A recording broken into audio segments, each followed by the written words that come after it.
Assalamualaikum warahmatullahi wabarakatuh. Apa kabarnya teman-teman mahasiswa?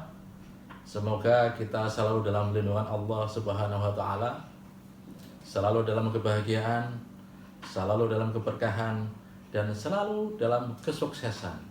Amin amin ya rabbal alamin. Teman-teman mahasiswa, hari ini alhamdulillah kita masih diberikan umur panjang, masih diberikan kesehatan, sehingga hari ini kita bisa melakukan pertemuan secara maya. Ya, kita melakukan pertemuan secara jarak jauh. Ya, insya Allah sekalipun kita bertemu secara jarak jauh, tidak bisa tatap muka secara langsung, kita tetap semangat, kita tetap termotivasi. Karena bagaimanapun hidup ini harus sukses. Amin amin ya rabbal alamin. Hari ini kita akan membahas mengenai pertemuan yang kelima, yaitu metodologi pengembangan sistem informasi tradisional. Ada beberapa macam model tradisional. Yang pertama adalah model waterfall. Yang kedua, model incremental proses. Yang ketiga, model proses evolusi. Yang keempat adalah model concurrent. Yang kelima adalah model rasional unified process. Model waterfall terkadang disebut juga sebagai siklus hidup klasik. Tahapan model waterfall ini adalah communication, kemudian planning, berikutnya adalah modeling, construction, kemudian deployment. Tahapan model 5. Yang pertama adalah requirement analysis and acceptance testing. Tahapan requirement analysis seperti yang terdapat dalam model waterfall.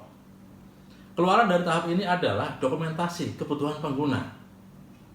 Acceptance testing merupakan tahap yang akan mengkaji apakah dokumentasi yang dihasilkan tersebut dapat diterima oleh para pengguna atau tidak. Sistem desain dan sistem testing. Dalam tahap ini, analisis sistem mulai merancang sistem dengan mengacu pada dokumentasi kebutuhan pengguna yang sudah dibuat pada tahap sebelumnya. Keluaran dari tahap ini adalah spesifikasi software yang meliputi organisasi sistem secara umum, kemudian ada struktur data, dan yang lain-lainnya. Selain itu, tahapan ini juga menghasilkan contoh tampilan window dan juga dokumentasi teknik yang lain seperti entity diagram dan data dictionary. Kemudian yang ketiga adalah arsitektur desain dan integration testing. Pada tahap ini adalah sering disebut juga dengan high level design.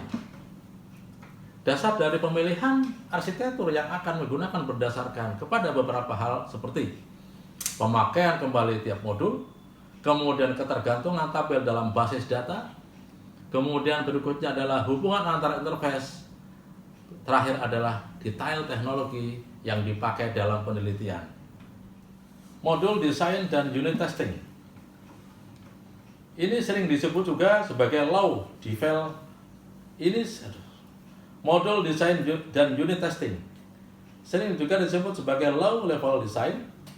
Perancangan dipecah menjadi modul-modul yang lebih kecil. Setiap modul tersebut diberi penjelasan yang cukup untuk memudahkan programmer melakukan coding. Tahap ini menghasilkan spesifikasi program seperti fungsi dan logika tiap modul, pesan kesalahan, proses input-output untuk tiap modul, dan lain-lain. Kemudian yang kelima adalah coding. Dalam tahapan ini dilakukan pemrograman terhadap setiap modul yang sudah dibentuk. Model evolusi bersifat iteratif. Model ini ditandai dengan cara yang memungkinkan kita untuk mengembangkan versi perangkat lunak yang semakin lengkap. Di antaranya adalah ada model prototype dan ada model spiral. Tahapan uji coba. Pada tahapan ini, prototipe dari sistem diuji coba oleh pelanggan atau pengguna. Kemudian berikutnya adalah dilakukan evaluasi kekurangan-kekurangan dari kebutuhan pelanggan. Pengembangan kemudian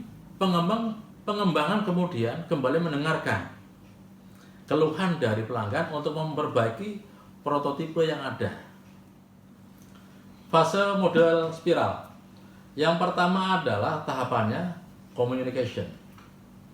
Yang kedua adalah planning atau estimation, scheduling, dan risk analysis. Berikutnya adalah modeling atau analisis desain. Kemudian yang keempat adalah construction atau kode dan testing. Yang kelima adalah deployment, yaitu delivery dan feedback. Demikian materi pertemuan yang kelima ini saya sampaikan. Silakan mahasiswa membaca lagi seluruh materi pertemuan yang kelima ini dengan bersama. Kemudian silakan dikerjakan latihan soal yang kelima dengan ketentuan yang sudah kita sampaikan sebelumnya. Dari saya, mohon maaf atas segala kesalahan. Wabillahi taufiq wal hidayah. Wassalamualaikum warahmatullahi wabarakatuh.